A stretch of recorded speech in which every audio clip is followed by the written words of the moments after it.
উচ্চ মাধ্যমিক পদার্থবিজ্ঞান প্রথম পত্রের একটি গুরুত্বপূর্ণ বিষয় তোমাদের কাছে তুলে ধরব। আজকে আলোচ্য বিষয় সাঁতারু, নৌকা এবং নদীর স্রোতের বেগ সংক্রান্ত বিষয়।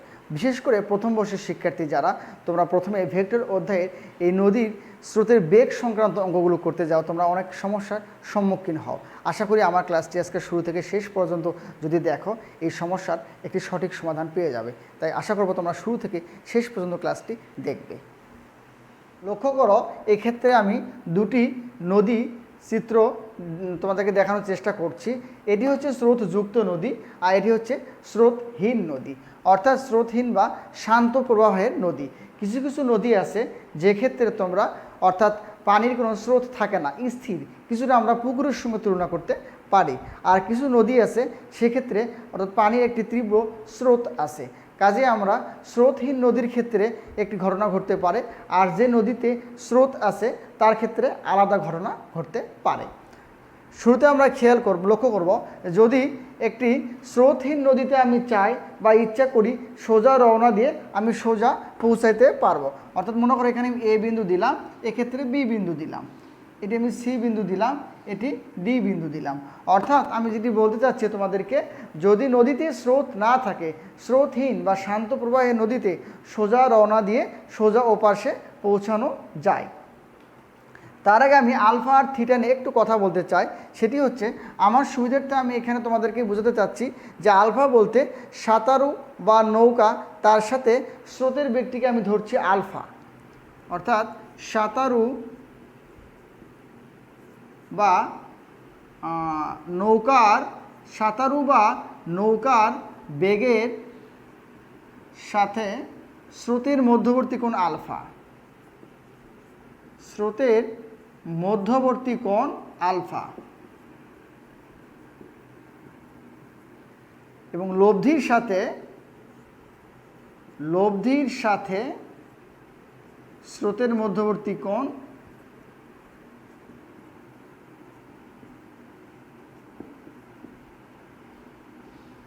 থিটা।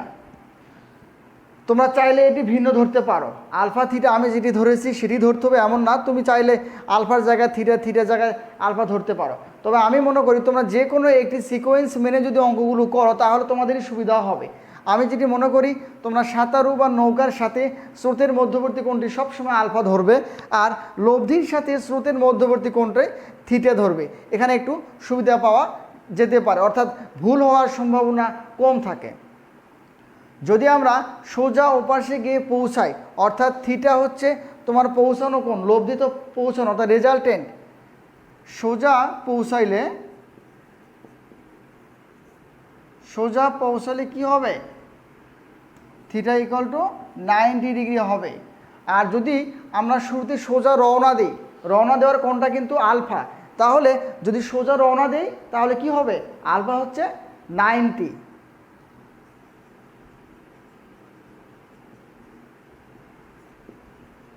সোজা রওনা দিলে আলফা 90। তাহলে এক্ষেত্রে দেখো, আমাদের গুরুত্বপূর্ণ দুটি আমরা পয়েন্ট পেয়ে গেলাম। যদি সোজা আমরা পৌঁছাই, অর্থাৎ তুমি এ থেকে রওনা দিয়ে যদি বিতে পৌঁছাইতে পারো তাহলে থিটার মান 90। আর যদি সোজা রওনা দাও, অর্থাৎ সোজা রওনায় দিয়েছো, সেক্ষেত্রে আলফার মান 90, অর্থাৎ 90 ডিগ্রি। তবে স্রোতহীন নদীতে সোজা রওনা দিয়ে সোজা পৌঁছানো যায়, যেটি আমি বারবার বললাম। যদি নদীটি স্রোতহীন হয়, সোজা রওনা দিয়ে সোজাই পৌঁছতে পারবা তুমি। কিন্তু যদি নদীতে স্রোত থাকে তাহলে সোজা রওনা দিয়ে তুমি সোজা পৌঁছাইতে পারবে না। সেক্ষেত্রে তোমাকে কি করতে হবে? একটু 90-এর চেয়ে, অর্থাৎ একটু বড় কোণে রওনা দিতে হবে। আলফার মানটা 90-র চেয়ে বড় হবে, তাহলে তুমি এই বিন্দুতে গিয়ে পৌঁছাইতে পারবে। এখন কত বড় করে রওনা দিব 90-এর চেয়ে, এটি নির্ভর করবে স্রোতের বেগ এবং নৌকার বেগের উপর। আমরা সেই বিষয়টা পরে আলোচনা করব। তাহলে আমরা এখানে স্পষ্ট ধারণা পেলাম যে স্রোতহীন বা শান্ত প্রবাহের ক্ষেত্রে আমি একভাবে চলবো, আর যদি নদীতে স্রোত থাকে বা যেটিকে শান্ত প্রবাহ না অশান্ত প্রবাহ বলছি, সেক্ষেত্রে আরেকটি নিয়ম থাকে। তো দুই ক্ষেত্রে একটি নিয়ম এক, সেটি হচ্ছে যদি থিটার মান 90 ডিগ্রি হয় তাহলে আমরা সোজা গিয়ে ওপাশে গিয়ে পৌঁছাইতে পারবো। তাহলে স্রোতহীন নদীর ক্ষেত্রে দেখো, স্রোতহীন নদীর ক্ষেত্রে টি ইকুয়াল টু ডি ভাগ V, T equal to D ভাগ ভি। এখানে ডি দ্বারা আমি নদীর প্রস্থ বোঝাচ্ছি আর কি, ডি হচ্ছে নদীর প্রস্থ। যে নদীতে কোনো স্রোত নাই সেক্ষেত্রে টি ইকুয়াল টু ডি ভাগ ভি, আর ভি হচ্ছে সাঁতারু বা নৌকার বেগ, যেটি আমি শুরুতে তোমাদেরকে এতে পাশে লিখে দিয়েছি। তাহলে স্রোতহীন নদীর ক্ষেত্রে আমরা অনায়াসেই মানে নদীটা পার হতে সূত্র টাইমটা বের করতে পারবো, টি ইকুয়াল ডি ভাগ ভি। এখানে ডি হচ্ছে নদীর প্রস্থ, আর ভি হলো নৌকা বা সাঁতারুর বেগ, আর টি হচ্ছে নদীটি পার হতে কতক্ষণ সময় লাগবে। অবশ্যই সেটি কি নদী আমরা পার হব প্রস্থ বরাবর, কখনোই দৈর্ঘ্য বরাবর না। যদি দৈর্ঘ্য বরাবর পার হওয়া শুরু করো তাহলে নদী পারই শেষ হতে পারবে না, সুতরাং তোমাকে অবশ্যই প্রস্থ বরাবর নদী পার হতে করো। আমি এক্ষেত্রে দুটি স্রোতযুক্ত নদী অঙ্কন করেছি, যেখানে আমি একটি ন্যূনতম পথ আর একটি ন্যূনতম সময়, বিশেষ করে পরীক্ষায় যে সংক্রান্ত অঙ্কগুলো বেশি আসে সেগুলো হচ্ছে নদী পার হতে কতক্ষণ সময় লাগবে। আর এই নদী পার শুরুতেই যেটি আমি আলোচনা করলাম আজকে, যে স্রোতহীন নদী হলে তো খুব সহজ, এস ইকুয়াল টু ভিটি, অর্থাৎ সমবেগ যেটি আমরা করি আমরা সেটি এস ইকুয়াল ভিটি। কিন্তু এক্ষেত্রে দেখো দুটি আমি স্রোতযুক্ত নদী অঙ্কন করেছি, অর্থাৎ এক্ষেত্রে একটি ন্যূনতম সময় আর একটি দিয়েছি আমি ন্যূনতম পথ। তো ন্যূনতম সময় আর ন্যূনতম পথ এই বিষয়টি কিন্তু এক না, এখানে অনুকূলে একটি বিষয় আছে। দেখো তোমরা যদি যে স্রোত দেখো, মনে করো এদিকে স্রোতগুলো যাচ্ছে, এই পাশে এদিকে স্রোতগুলো যাচ্ছে, এই স্রোত যখন এদিকে যায় তুমি যদি এভাবে একটি নৌকাকে রওনা দাও তাহলে লক্ষ্য করো সেটি কিন্তু স্রোতের কিছুটা অনুকূলে যাচ্ছে, শতভাগ অনুকূল না হলেও সে কিছুটা অনুকূলে যাচ্ছে। কিন্তু যদি তুমি এভাবে রওনা দাও সেটিও কিন্তু একেবারে পুরোপুরি মানে প্রতিকূল না হলেও কিছুটা প্রতিকূলে যাচ্ছে, তবে অনুকূল এক বিন্দুও না। অর্থাৎ যখন তুমি কোনো কিছুর পক্ষে বা অনুকূলে কাজটি করবে তখন কাজটি দ্রুত হবে, সেক্ষেত্রে পথ অবশ্যই বড় হতে পারে কিন্তু ছোট হওয়ার কোনো সম্ভাবনা নেই, কারণ তোমাকে স্রোত দ্বারা হয়তো তুমি এখানে পৌঁছাতে চাচ্ছ কিন্তু স্রোতের কারণে তুমি অনেক দূরে গিয়ে পৌঁছাবে, কিন্তু দ্রুত যাবে কারণ অনুকূল স্রোত তোমার পক্ষে কাজ করছে। আর এক্ষেত্রে দেখো প্রতিকূল, প্রতিকূল হচ্ছে স্রোতের, আমি শুরুতেই বলেছি একেবারে সম্পূর্ণরূপে প্রতিকূল না, এটা তোমরা ভুল বুঝবে না, কিছুটা প্রতিকূলে যাচ্ছে, তবে সেক্ষেত্রে কি হবে, স্রোত তোমার পক্ষে কাজ করছে না। স্রোত তখন যদি তোমার পক্ষে কাজ না করে কি, তাহলে তুমি স্রোতের একটু বিপক্ষে আস্তে আস্তে আস্তে যাচ্ছ, গিয়ে গিয়ে কি তখন তুমি এখানে গিয়ে পৌঁছে যাবে। কিন্তু এক্ষেত্রে দেখো পথ সবচেয়ে ছোট কিন্তু তোমার সময়টা সবচেয়ে বেশি। তাহলে আমরা এখানে ন্যূনতম পথ আর ন্যূনতম সময় এই দুটি বিষয়কে আমরা একেবারেই ভিন্ন বিষয়, অর্থাৎ তুমি এই নদীর স্রোতের বা এই নৌকার বেগ সংক্রান্ত যখন ম্যাথগুলো করতে যাবে শুরুতেই তুমি কি লক্ষ্য করবে যে নদীটি কি স্রোতহীন নাকি স্রোতযুক্ত, ফার্স্ট তোমরা এটি খুঁজবে। যদি সেটি উত্তর তুমি পেয়ে যাও তারপরে দ্বিতীয় যে জিনিসটি তুমি মানে প্রশ্নে খুঁজতে মানে চেষ্টা করবা সেটি হচ্ছে যে সে কি সোজা রওনা দিয়েছে নাকি সোজা সে পৌঁছাইলো। যদি সোজা রওনা দেয় তাহলে আলফা 90, আর যদি সোজা গিয়ে প্রান্তে পৌঁছায় তাহলে থিটা 90।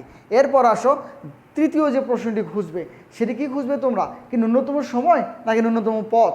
তাহলে তোমাদেরকে আমি কয়টি পয়েন্ট বললাম, ফার্স্ট তোমাদের যেটি বললাম 1 নম্বরে তোমরা খুঁজবে যে স্রোতহীন না স্রোতযুক্ত, অর্থাৎ স্রোতহীন না স্রোতযুক্ত। 2 নম্বরে কি খুঁজবে, সে সোজা রওনা দিয়েছে না সোজা পৌঁছাইছে, সোজা রওনা দিয়েছে না সোজা পৌঁছাইল।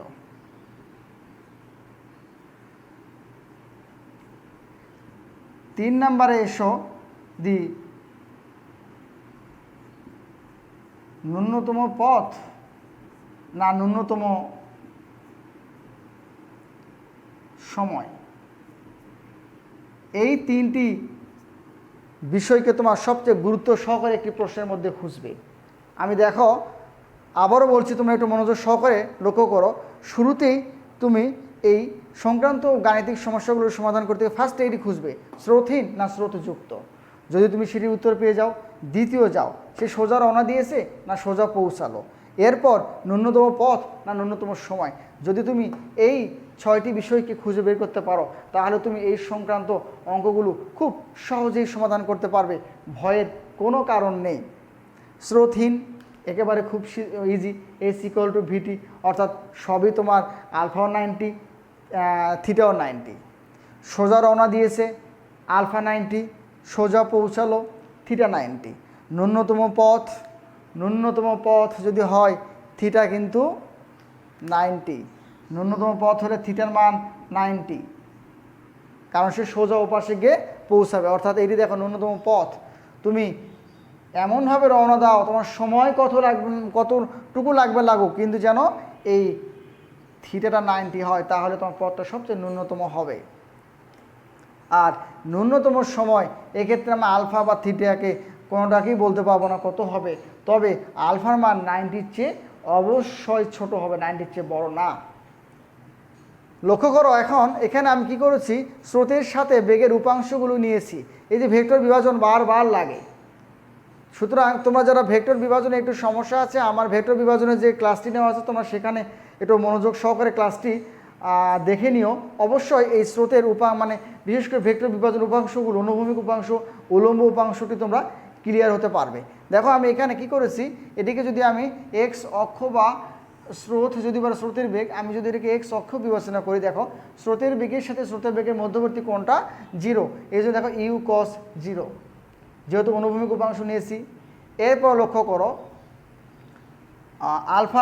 আলফা কি কোণটা কত, এই যে ভিটা দেখো স্রোতের সাথে আলফা, তাহলে ভি কস আলফা।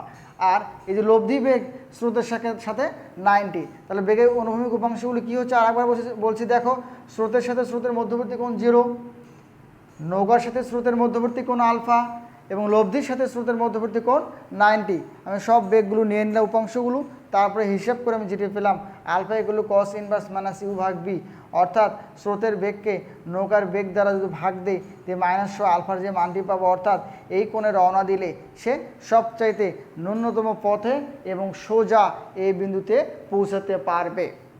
এবারে আসো ন্যূনতম সময়। ন্যূনতম সময় আমি দেখিয়েছি তোমাদেরকে T equal to D divided V sine alpha. এক্ষেত্রে ডি হচ্ছে নদীর প্রস্থ। যেহেতু নদী পার হওয়ার কথা হচ্ছে, তো নদী পার হওয়ার কথা হলে কিন্তু অবশ্যই নদীর প্রস্থ নিয়েই আমরা ভাববো, কারণ নদীর দৈর্ঘ্য বরাবর তোমরা কিন্তু পার হতে পারবে না। কারণ নদীর দৈর্ঘ্য বরাবর পার হতে গেলে তোমরা একেবারে গিয়ে বঙ্গোপসাগরে পৌঁছে যাবে, সেক্ষেত্রে আর পার হওয়ার সম্ভাবনা থাকবে না। তাই অবশ্যই নদী পার হওয়ার কথা বলতে আসলে তোমাদেরকে নদীর প্রস্থের কথাই ভাবতে হবে। যেহেতু এখানে শুরুতে আমি বলে নিয়েছিলাম যে এই উপাংশগুলো দুই ধরনের, একটি অনুভূমিক উপাংশ আর উলম্ব উপাংশ। অনুভূমিক উপাংশগুলোকে আমি কি বলছি, কস বলছি, আর উলম্ব উপাংশগুলোকে সাইন বলছি। নদীর যেহেতু আমরা প্রস্থ বরাবর রওনা দিব, আর প্রস্থ বরাবরটা অবশ্যই উলম্ব উপাংশ, তাই দেখো D divided V sine alpha নিয়েছি। অর্থাৎ ন্যূনতম সময় যদি তুমি নদী পার হতে চাও তাহলে T equal to D divided V sine alpha.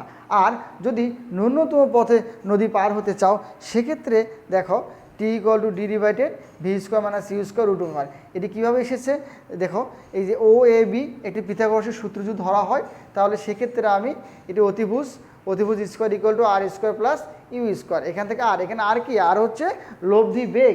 অর্থাৎ স্রোতযুক্ত নদীতে যদি আমি সোজা পৌঁছাতে চাই বা ন্যূনতম পথে পৌঁছাতে চাই তাহলে আর এর মান হচ্ছে এটি, অর্থাৎ লব্ধি বেগ।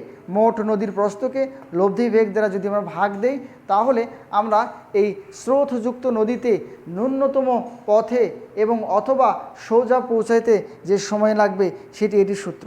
তাহলে আমরা দেখো ন্যূনতম পথ বা সোজা পৌঁছাইতে স্রোতযুক্ত নদীর ক্ষেত্রে আমরা সূত্র শিখে গেলাম এবং ন্যূনতম সময়ের ক্ষেত্রেও সূত্র শিখলাম, স্রোতহীন নদীর ক্ষেত্রেও পেলাম এবং স্রোতযুক্ত নদীর ক্ষেত্রেও পেলাম। তাহলে মোটামুটি আমরা এই সংক্রান্ত বিষয়গুলো আমরা ক্লিয়ার হয়েছি।